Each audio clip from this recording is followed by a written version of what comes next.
Hola, ¿qué tal? ¿Cómo les va? ¿Cómo andan? Bienvenidos y bienvenidas a otro programa de Entre Empresarios en este nuevo horario, querida. Un poquito más tarde de lo regular, evidentemente por temas mundialistas. Seguramente estarás muy feliz en casa, divirtiéndote, viendo esta justa deportiva. La semana pasada, mi querido Salvatore, estuvimos platicando, no estuviste con nosotros, pero acá estuvimos platicando temas de marketing muy ligado a la justa deportiva mundialista que hoy nos une como nación. Salvador Garrido Márquez. Mi querido Luis Octavio, muchas gracias nuevamente y muchas gracias a ustedes por recibirnos en sus hogares. Ya estamos listos para esta nueva emisión de Entre Empresarios aquí por Heraldo Media Group. Y sí, efectivamente, la justa deportiva, el evento quizás deportivo más importante en el mundo, ya está en total desarrollo. Nuestra selección ganó su primer partido. El próximo jueves, pasado mañana, tendrá su segundo partido. Y estoy convencido de que vamos a ganar, pero fácilmente. Así es, mi querido Salvatore, a pesar de que el panorama pintaba adverso, en esta primera, al menos en este primer encontronazo salió avante. Vamos a ver en los siguientes. Hablando de adversidades, hoy traemos un invitado, mi querido Salvatore, que sabe mucho de estrategia en momentos críticos, en momentos adversos. Y nos va a dar un quemón sobre su experiencia, porque además es especialista en el sector financiero. Así es, mi querido Luis Octavio, y para empezar a conocer a este gran personaje, Octavio, ¿qué va a pasar? Vamos a ver una cápsula ahora. El día de hoy, entre empresarios, nos acompaña Luis Arrieta, empresario con más de 4 décadas de experiencia en la industria del arrendamiento, el financiamiento y el factoraje en México, fundador de ABC Leasing y posteriormente director general de Bepensa Capital Holding. Luis ha sido parte de momentos clave para el desarrollo del arrendamiento financiero en nuestro país, impulsando modelos que permitieron a las empresas adquirir equipos, fortalecer su operación y abrir nuevas oportunidades. Acompáñanos a conocer su historia.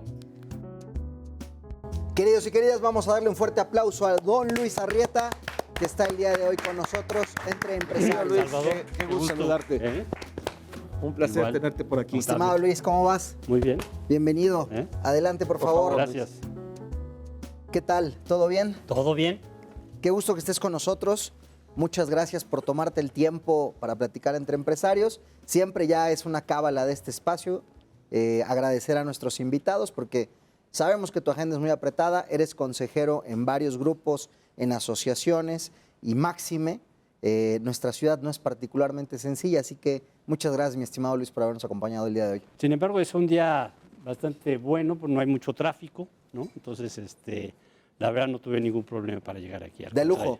Oye, pues si te parece también otra característica de este espacio es que arrancamos conociendo un poco de la vida de nuestro invitado, una breve semblanza más allá de lo que ya vimos en la profesional.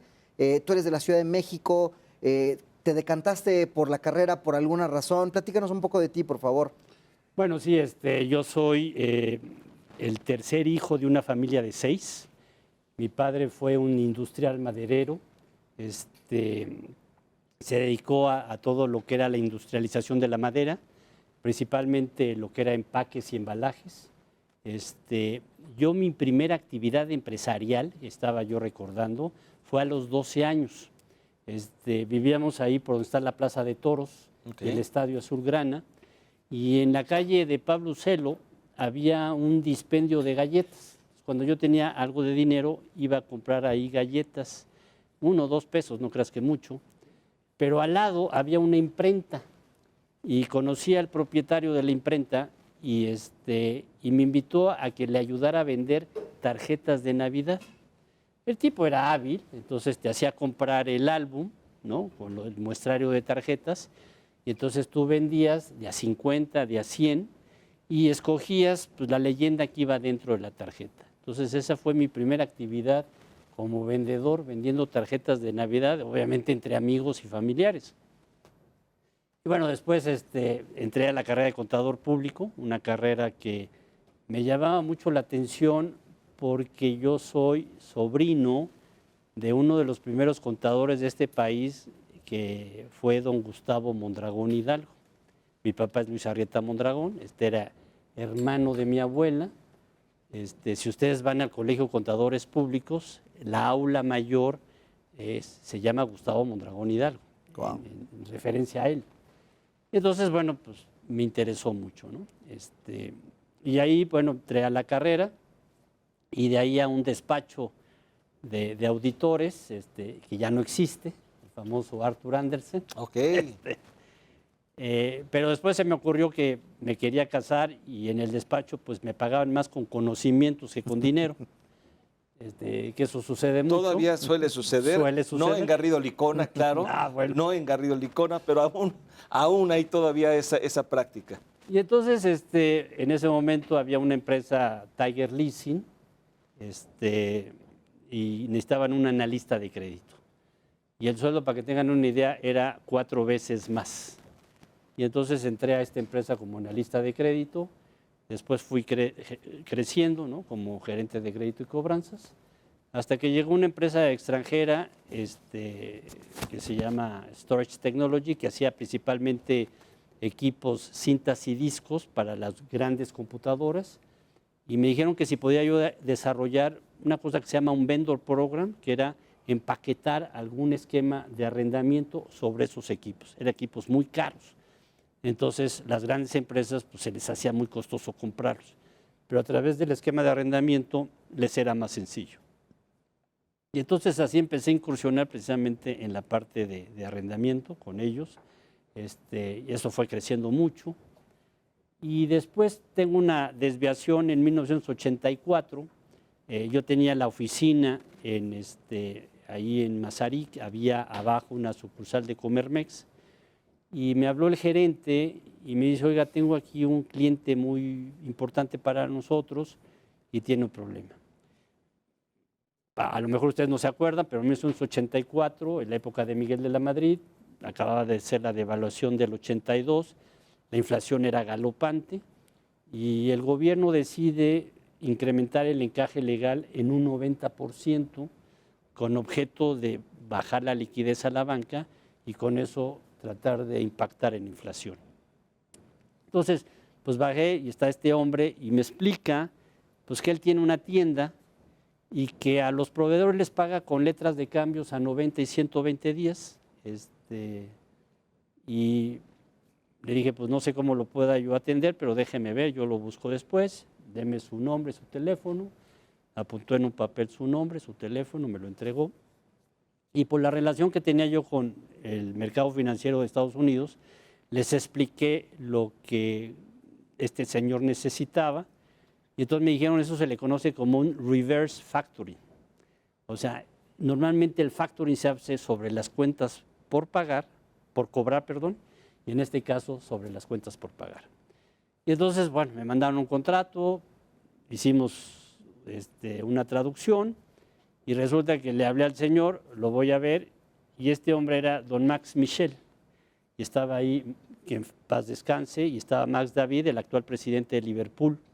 Su tiendita era Liverpool. Entonces así nació el concepto de factoraje de pago a proveedores, hoy muy conocido como cadenas productivas, ¿no? Y bueno, y de ahí les platico muy rápido, empezamos a hacer algo de ese proceso, desarrollamos el factoraje para, obviamente, Liverpool, Palacio de Hierro, Viana, Aurrerá, que en aquel tiempo era Cifra, y en la presentación que hago al Instituto Mexicano de Ejecutivos de Finanzas de ese producto, conozco un hombre, que por cierto lo vi recientemente, Luis Contreras, tesorero de Pemex en ese momento. Y entonces vamos a desarrollar el primer esquema de pago a proveedores mediante factoraje, ¿sí?, de los proveedores de Pemex a través de un contrarrecibo certificado. Y en ese momento, pues toda la deuda de proveedores se liquidó. Y bueno, pues de ahí posteriormente entré a Bancomer, ahí desarrollé, me pidieron que constituyera factoraje Bancomer, que fue una muy bonita experiencia. Después, bueno, dirigí a Arrendadora, ¿no?, donde tenía que ver con ustedes. Y bueno, de ahí seguí, llegaron la gente del Grupo Visa, compró el banco, yo salí.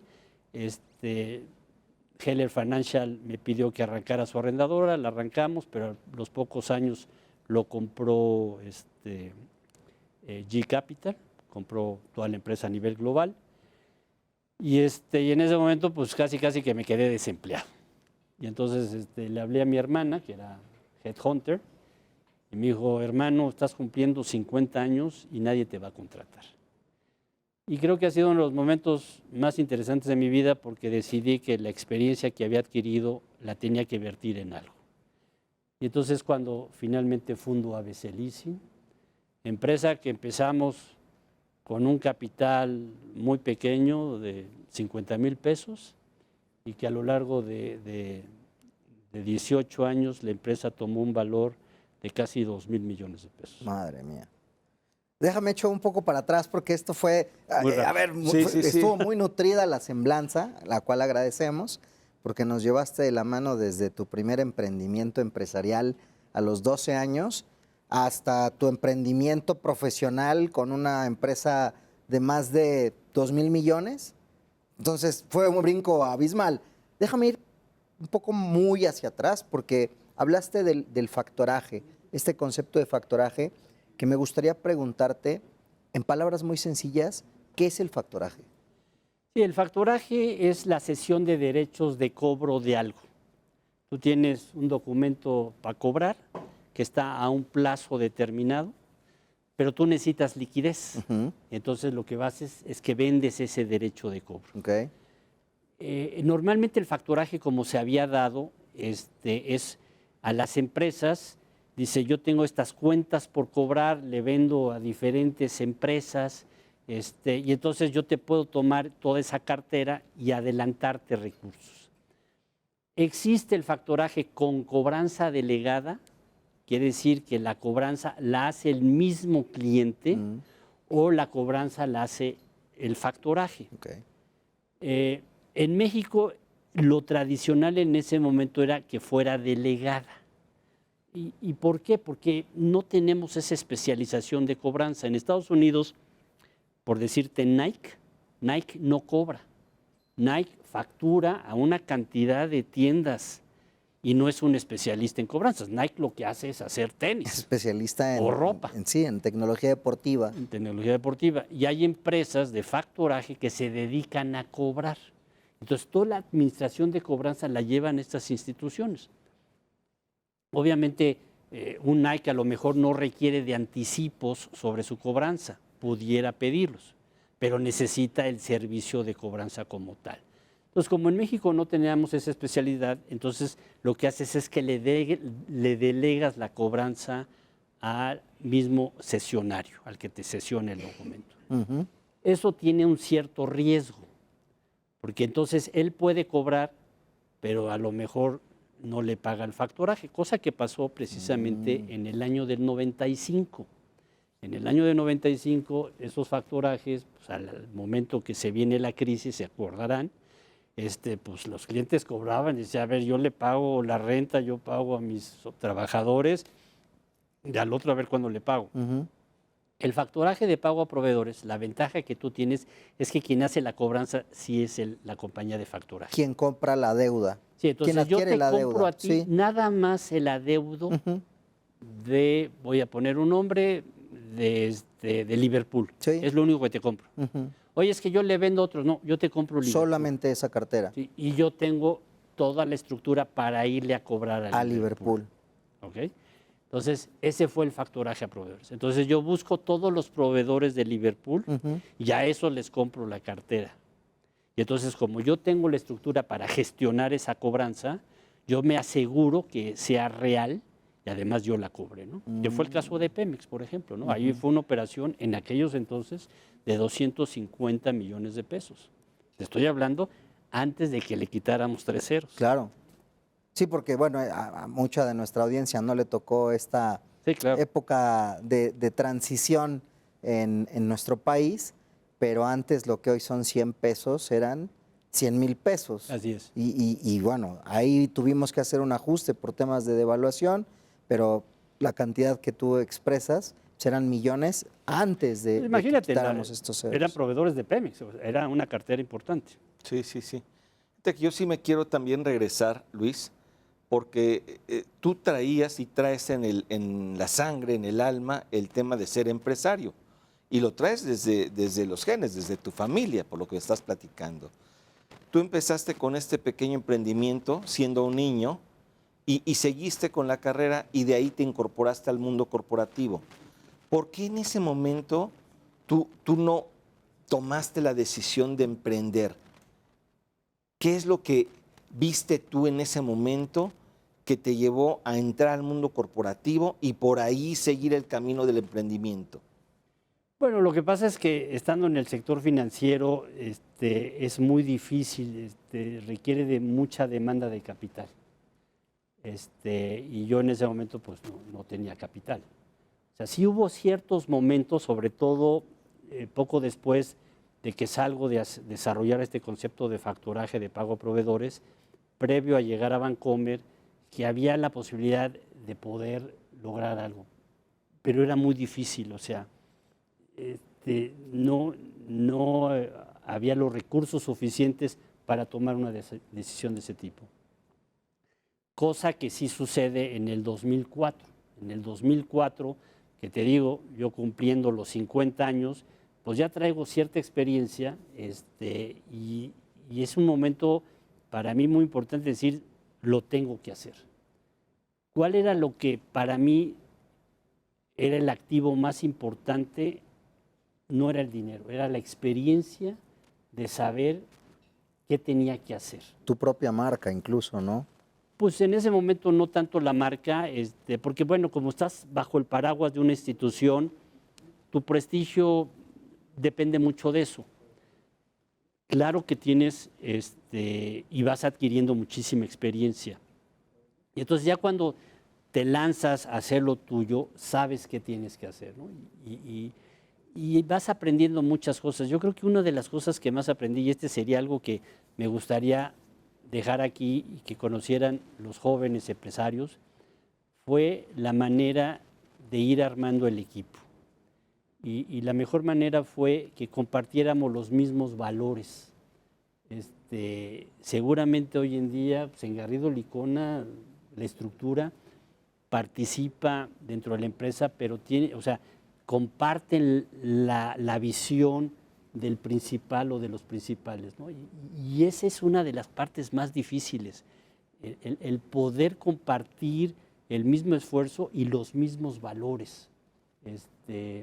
Y creo que ahí fue donde yo creo que cuando empecé a emprender de manera ya seria, fue lo que me dio más solidez para poder seguir adelante, ¿no? Fíjate que yo te hice esta pregunta porque hoy estamos viendo también una situación en donde hay mucho emprendimiento y hoy está, yo te puedo decir que de moda emprender y crear empresas y la gente desde mi perspectiva trae la visión de que la empresa me va a hacer millonario, lo cual desde mi perspectiva no es lo correcto, no es el fin el crear una empresa, claro que te va a ir bien, pero hay más allá que el generar dinero, el generar negocio.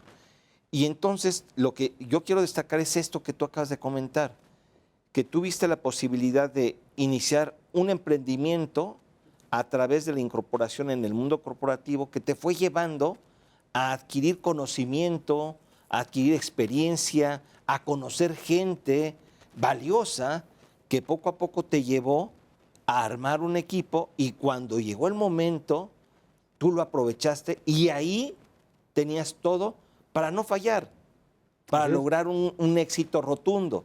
Digo, me tocó participar en algunos proyectos en los que me invitaste y esta empresa ABC Leasing, que hoy en día ya pertenece a otro grupo empresarial, fue un éxito y un caso de estudio en donde incluso colocaste deuda en la bolsa, Luis. Y eso no es fácil, mi querido Luis Octavio.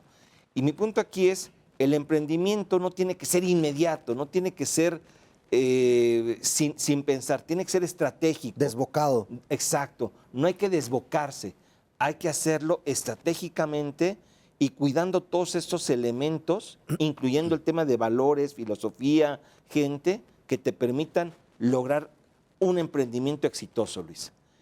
Tienes toda la razón. De hecho, cuando nosotros empezamos, en mi cabeza siempre estaba ese dato que te decían, oye, de cada 5 empresas que se hacen nuevas, quiebran 4. Sí. Y yo decía, yo no puedo ser ninguna de esas 4. Y por eso digo, lo primero que hicimos, siendo una empresa muy pequeña, es que nos hicimos una empresa socialmente responsable. Yo soy mexicano 100%, siempre lo he sido. Y entonces, el ser una empresa socialmente responsable se basa en 4 pilares. El primero es el código de ética. Entonces, construimos un código de ética que creo que es muy importante para cualquier compañía. Y sobre todo lo dábamos a conocer a nuestros proveedores, a nuestros clientes. Este es nuestro código de ética, ¿no? Nos preocupábamos por la gente. La gente, nuestro equipo, era muy importante. Tan es así que años después nos hicimos un Best Place to Work. Pequeño, ¿no? Con 35, 40 personas, pero éramos un Best Place to Work. Preocupados por la sociedad también, en los temblores hicimos mucho, invertíamos en casas prefabricadas y todos los trabajadores de la compañía íbamos y armábamos las casas en zonas donde habían tenido problemas. Hicimos varias casas, de hecho hicimos hasta una escuela, todo con aportaciones nuestras, pero más que nada con la mano de obra de los trabajadores en ese momento de ABC Lisi, ¿no? Y obviamente preocupados por el medio ambiente. Entonces, esas fueron nuestras primeras cartas de presentación. O sea, cuando llegamos nosotros a la bolsa, que hacemos la primera emisión en 2011, ¿sí? Lo único que teníamos era eso, y una calificación como administradores de cartera, ¿no? Que administrábamos cartera, y nuestra cartera era muy incipiente. Estoy ya hablándote que eran, no me acuerdo, pero eran como 60 millones de pesos, no era mucho, que habíamos hecho a lo largo ya de 6 años. Entonces, tienes que ir construyendo esto, o sea, no es una cosa que te pares y las cosas se te van a dar. Tienes que irlo haciendo, que tengas una visión clara y que tu equipo de gente la comparta contigo. Totalmente. Y aquí viene otro punto, ya para cerrar, porque nos están pidiendo ir a corte, que es bien importante.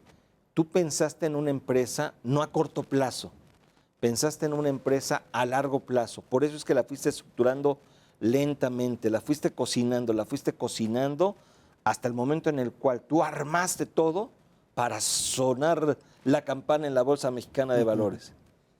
No, yo creo que la sonada de la campana fue después, pero si quieres lo platicamos más adelante. Excelente, muy bien. Pues con ese timing tan bien planificado, queridos, queridas, vamos a hacer la primera pausa del programa, primera y única pausa del programa, aquí en Entre Empresarios, que se transmite por Heraldo Televisión, Canal 8 de tu televisión, todo Heraldo Media Group y, por supuesto, las redes sociales de Garrido Licón. Así que ve por un fresquito, que nosotros ya regresamos. Ya volvemos.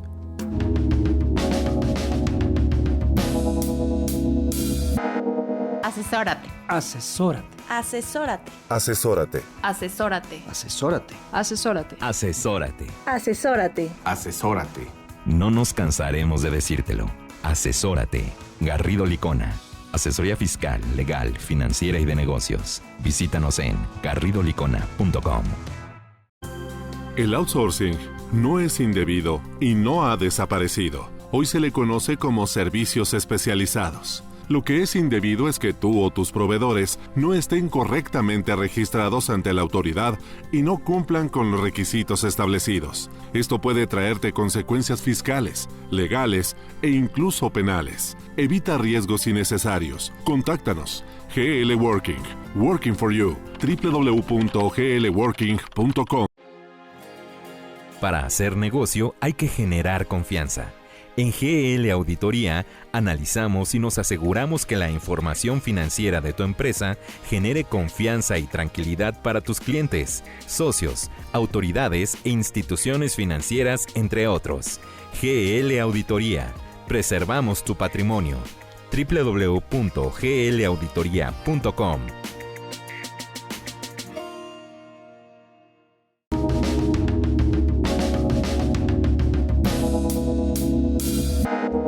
Queridos y queridas, estamos de vuelta Entre Empresarios. El día de hoy nos visita Luis Arrieta, un empresario y también reconocido personaje dentro del sector financiero, quien en el bloque anterior estuvo platicándonos sus inicios como emprendedor y ya como consolidado empresario. Y de hecho despedimos el bloque con esta visión de... Ya tuviste tu oportunidad de bursatilizar, mi estimado Luis. Platicábamos del toque de campana, que es una manera simbólica de dar inicio a esta bursa, a abrir, digamos que los ingresos de tu negocio al público en general. Y ahí detuvimos o interrumpimos el timing de cómo sucedió esa entrada en la Casa de Valores. Y estoy seguro que tienes una historia sumamente nutritiva detrás de ello. Sí, bueno, viene desde el 2009. ¿Se acuerdan 2009 cuando se viene la crisis de las famosas hipotecas subprimes? Sí, cómo no. Pero eso fue a nivel mundial, pero internamente en México se da el concurso mercantil de la Comercial Mexicana. ¿Debido a qué? A que traían en la tesorería una serie de apuestas sobre coberturas cambiarias que se les mueve y le exigen en ese momento un pago a la comercial. Pero varias empresas estaban en una situación igual. Entonces, nosotros en ese momento un asesor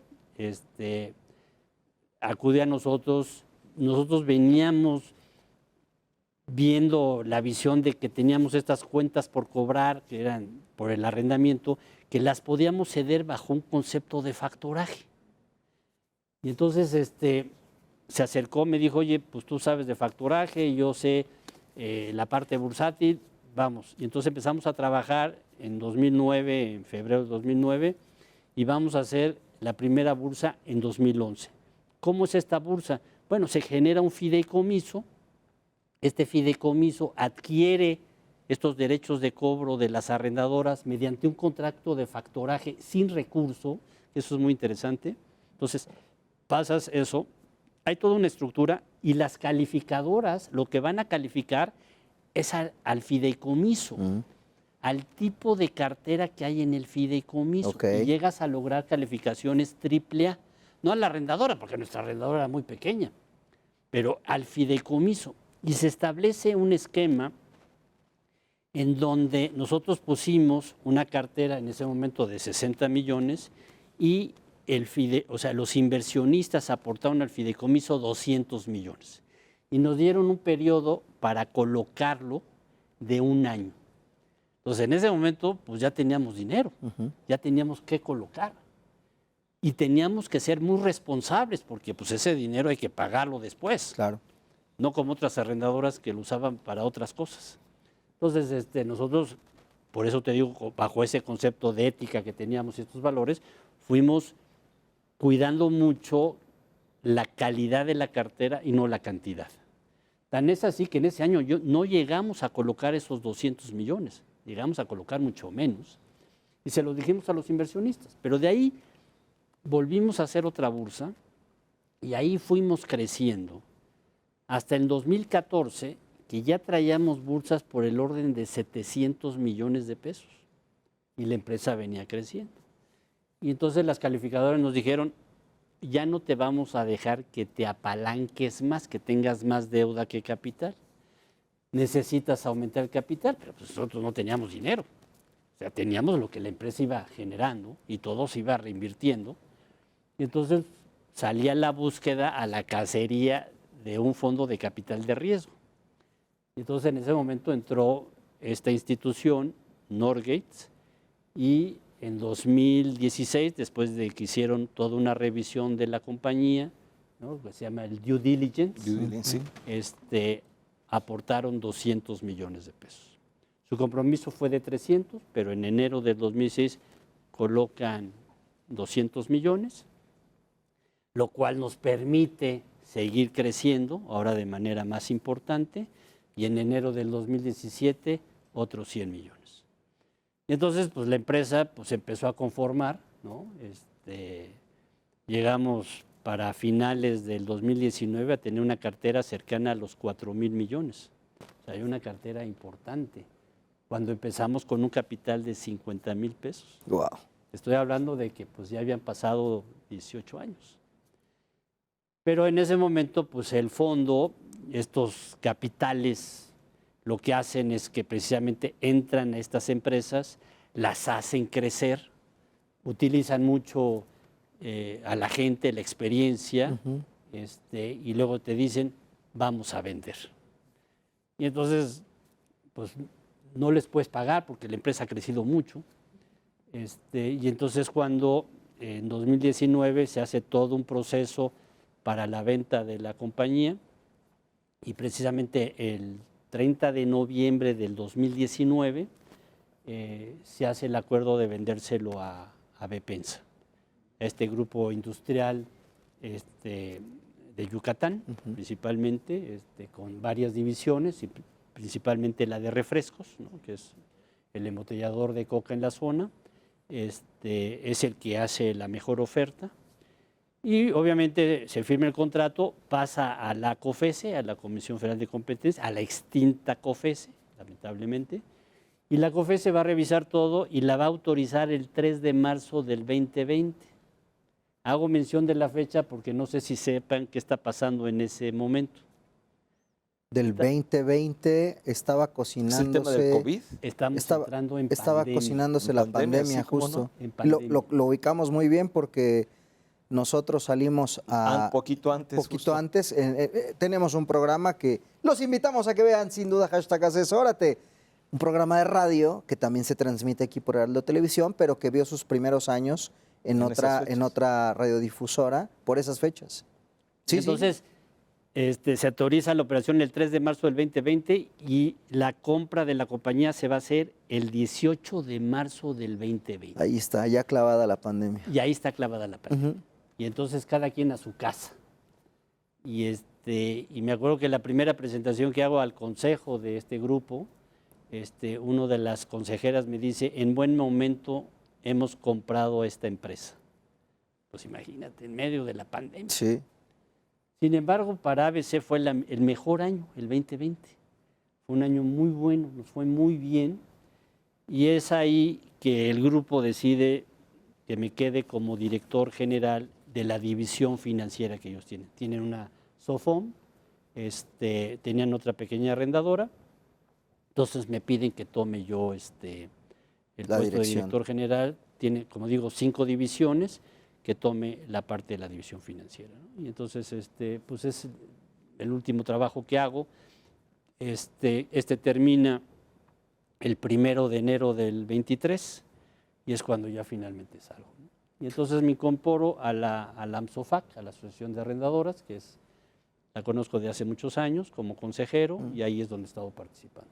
Oye, una pregunta, y esto a título personal, porque recientemente hubo una fusión, más bien una adquisición de un grupo publicitario muy fuerte a nivel global sobre otro igualmente fuerte. Cuéntame, en esta transición que tú viviste en carne propia, ¿cómo se vive el reto de hacer frente a una venta o a una compra, según la cachucha, de un negocio con tal importancia? ¿Cómo es este reto?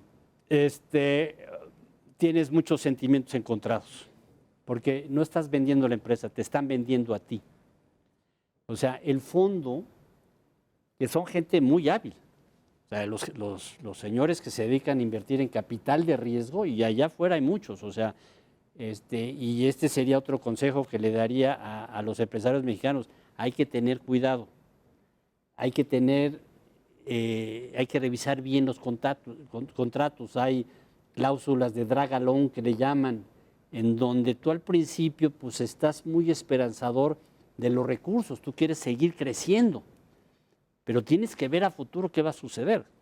Entonces, a mí cuando me dice el fondo, vamos a vender la compañía, pues en ese momento yo decía, oye, pero pues vamos muy bien. Me dice, por eso, vamos a venderlo porque vamos muy bien. Y entonces, y bueno, sí tienes sentimientos encontrados, tu gente que está alrededor tuyo, oye, ¿quién nos va a comprar? Incertidumbre. Incertidumbre. Entonces empieza a haber un cambio en las reglas del juego. Entonces, bueno, afortunadamente caímos en un grupo, la verdad, muy bueno, empresarial, que nos acogió, la verdad, muy bien, respetó muchísimo la compañía, y luego, pues al llegar yo a la dirección, pero ya fue por ellos. El fondo no, el fondo quería su dinero. Claro. Y el fondo quería la mayor rentabilidad. Nosotros, pues lo que teníamos era nuestro trabajo. Entonces, claro que teníamos una participación accionaria, y claro que nos fue, vamos a decir, bien, no como el fondo, pero nos fue bien. Pero siempre te queda esa parte, yo te diría, sentimental, de decir, hijo, caray, ya mi compañía pues ya no es mía, Sí. ¿no? Ya la perdí. Sí.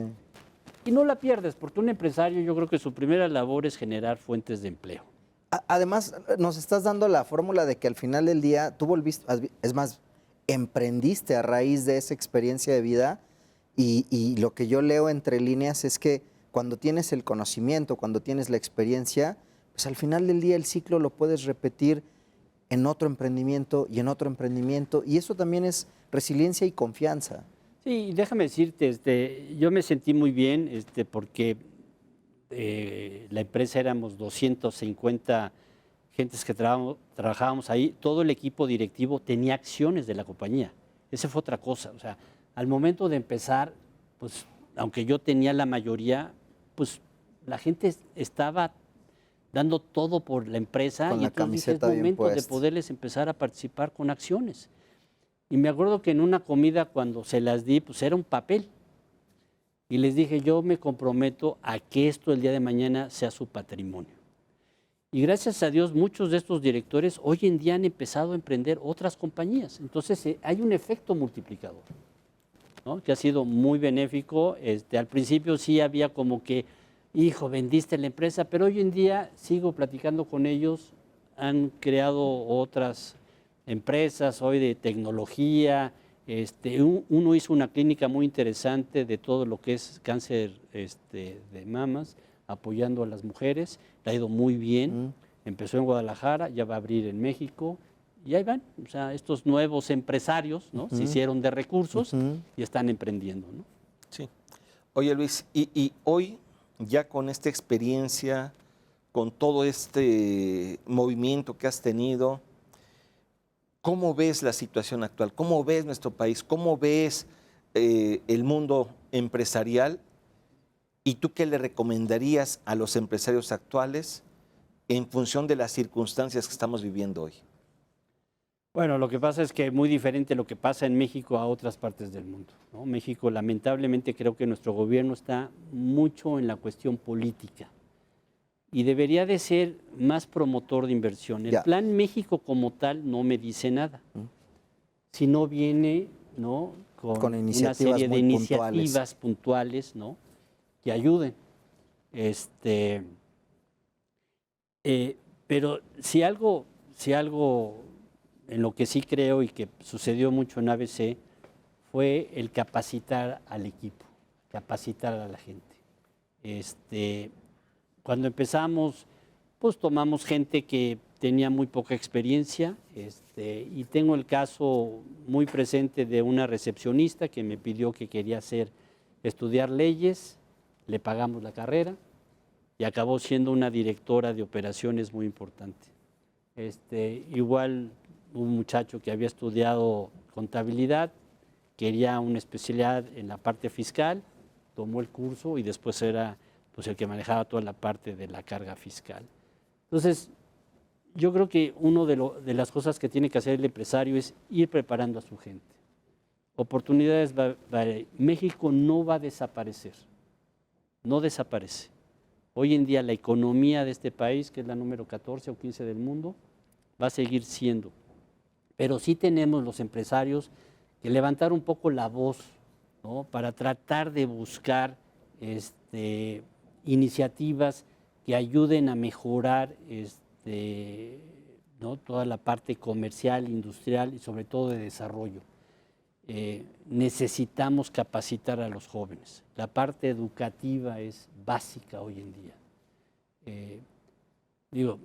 No les tengo que platicar, ¿no? El CENTE o estos señores maestros están peleando por ellos. Sería mejor que pelearan por los estudiantes. Sería mejor que pelearan por tener mejores escuelas. Ese sería algo que la sociedad estaría más de acuerdo y no tanto en que les quiten ciertas cargas o que les den más dinero o que les den más beneficios. Que vean por los estudiantes. Eso sería mucho mejor. Pero sin embargo viene el acuerdo ahora del TEMEC, creo que va a ser bastante benéfico, nos va a reanimar. Y yo siempre he creído que México es un gran país. no está todas con nosotros, pero creo que los empresarios mexicanos van a buscar momentos de oportunidad, ahí los hay. Cierto. Y siempre salimos adelante. Sí. Fíjate que hace un momento, antes de entrar al programa, estábamos platicando, Octavio, y sé que ahorita traes otra pregunta, pero quiero yo tomar esto como referencia. Esto que comentas es cierto. De repente los empresarios estamos esperando que haya incentivos, que haya una actuación por parte de nuestro gobierno para motivar que nosotros invertamos. Y faltan esos incentivos. Y comentabas algunos ejemplos en el mundo, por ejemplo, de lo que es el sector de arrendamiento y sobre todo el tema de arrendamiento de autos, que hoy tiene un impacto en donde esas erogaciones por concepto de arrendamiento de autos no son deducibles completamente para las empresas y eso desincentiva precisamente a este sector, Luis. Y bueno, te lo comentaba yo, y digo, simplemente hay que ver la estadística. Nosotros en México veníamos produciendo el año pasado 4 millones de autos a nivel anual, producidos en México. 3 millones se van de exportación o se iban de exportación y 1.200.000 se consumen en el país. Debido a ahora las nuevas tarifas y obviamente a los porcentajes de integración, la exportación de automóviles se viene cayendo. Quiero aclarar, la industria automotriz en el país genera más de 1 millón de empleos bien pagados, porque ahí son gente preparada, ingenieros, que producen estos automóviles. Entonces, si yo no puedo hacer algo para poder seguir exportando, tengo que fomentar el consumo interno. Entonces, ¿cómo le hago para que pueda yo vender más automóviles aquí? Tengo una limitante, el arrendamiento del automóvil me permite deducir 6,000 pesos o me permite depreciar hasta 175,000 pesos. Digo, el único coche que va a valer menos de 75,000 pesos, no, sí hay, el que acaba de enseñar la señora presidenta. En la mañanera, sí. ¿No? Bueno. ¿Cómo se llama? Alianza. O No es un sé cómo pequeño se llama. coche ahí Sí, eléctrico. sí. Es el único. Y entonces yo lo que digo es, oye, déjalo que lo pueda depreciar o que lo pueda llevar a gastos vía renta. Y entonces aumentas el consumo interno. Y me voy a ir más allá. Eso es hoy en día para las empresas y para las personas físicas con actividad empresarial. Pero ¿qué pasaría si fomentaras esto dentro del, vamos a decir, del funcionario o del ejecutivo cautivo, el que trabaja para una empresa, que en vez de tener que comprar un coche vía crédito, que lo pueda tomar en arrendamiento? Claro. Esta persona que vive de un sueldo toma el crédito y está obligado a pagar el crédito, pase lo que le pase, si pierde el empleo más allá. En cambio, si lo saca por arrendamiento y se le complica la situación, tan fácil como que regresa el coche. Paga el uso. Y pago el uso. Claro. Así. Entonces, y además con otra ventaja, él lo va a deducir ¿cuándo? Al final del año. Sí. Entonces, va a recibir más el fisco vía la venta del automóvil sí. por el IVA, ¿no?, que por otra cosa. Y por la misma actividad económica. Y además, Porque finalmente si la industria crece, genera utilidades y si genera utilidades, paga impuestos. Así es. Entonces, se deja de pagar en una parte, pero se crea riqueza en otra que da la generación de impuestos precisamente. Pero son de las cosas que estamos esperando en general los emprendedores, los empresarios y que ya queremos que sucedan. Porque Sí. si no, nos están Por ahorcando. eso te decía yo, el gobierno está inmerso en una cuestión política. Y si te pones a dar cuenta, todas las iniciativas que han ido al Congreso vienen de la presidencia, con excepción de una, la de Monreal, la de que dijo, bueno, pues que en las elecciones si hay una intervención extranjera se cancela la elección. Es la única. Todas las demás han venido por parte del gobierno. Yo pregunto, ¿cuántas han venido por parte del grupo empresarial? Claro. Que los lleve. ¿No? Que obviamente se discuta dentro de los gentes del Congreso y que alguien la haga propia y que la presente. ¿Pero con qué objeto? Con el objeto de ayudar a la economía del país. Fíjate qué dato más interesante. En el año 22, el tipo de cambio era más o menos como de 22 pesos Sí, por dólar. está arriba, sí. ¿Sí? Y ahorita está a 17. 17, casi, ponle 17.50, 18 pesos. Realmente no es porque la economía mexicana esté boyante, sino porque Estados Unidos ha ido devaluando su moneda con objeto de hacer más caro las importaciones a los Estados Unidos, ¿no? Y hacer más baratas las exportaciones. Sin embargo, la balanza comercial de México con Estados Unidos, la mexicana sigue siendo superavitaria. ¿Qué te dice eso? Que hemos sido muy eficientes, ¿no? Para poder cubrir ese lag en el tipo de cambio. Entonces, viene esta negociación con el tratado y obviamente el presidente de los Estados Unidos lo que está viendo es ese diferencial en la balanza comercial y va a tratar de hacer algo al respecto. Entonces, la manera de compensarlo será teniendo que el mercado mexicano pueda absorber esa parte que lo estamos viendo con los autos, pero se vendrá en otros productos. Claro. Entonces, tenemos que ver cómo lo podemos absorber. Y eso es generando riqueza. No es generando más impuestos, es generando más recursos dentro de la economía, ¿no? Que pueda absorber esos productos que al final de cuentas, como tú dices, en otro concepto, vía utilidades, vía IVA, se van a pagar los impuestos. Claro, claro. Maravilla. Pues Digo, lastimosamente ya vamos llegando al cierre del programa, mi estimado Luis. Y si te parece bien, Salvador, Luis, hagamos el ping-pong de negocios, que no es otra cosa más que una serie de preguntas para que nos contestes lo primero que te viene a la mente. Mi querido Luis, en el ping-pong de negocios, ¿algún hobby, alguna actividad que te guste hacer? Jugar golf, Excelente. Salvatore. Comida favorita. los tacos, Bien. ¿Deporte favorito, además del golf? el fútbol americano. Pero ahorita, pues sí, nada más decirles que traigo la verde, ¿eh? Eso, bien chihuahua. ahí. Eso es todo. ¿A quién le vas en el fútbol americano? A los Green Bay Packers. Ok. Por un gran hombre, quiero aclarar, Vince Lombardi. Ok. Oye, y con tu cercanía en el Estado y Ciudad de los Deportes, ¿sentiste alguna afinidad con el poderosísimo Atlante? ¿No? Qué lástima. Pero más con los toros. Ah, muy bien, pues sí. Pero ya no los quitaron. Sí, caray. Así es, así es.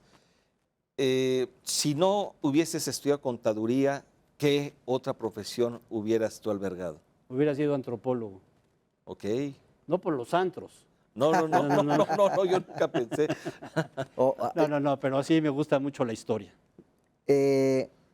Si tuviéramos que definir en una palabra a Luis Arrieta, esa palabra sería Madera. madera. ¡Guau!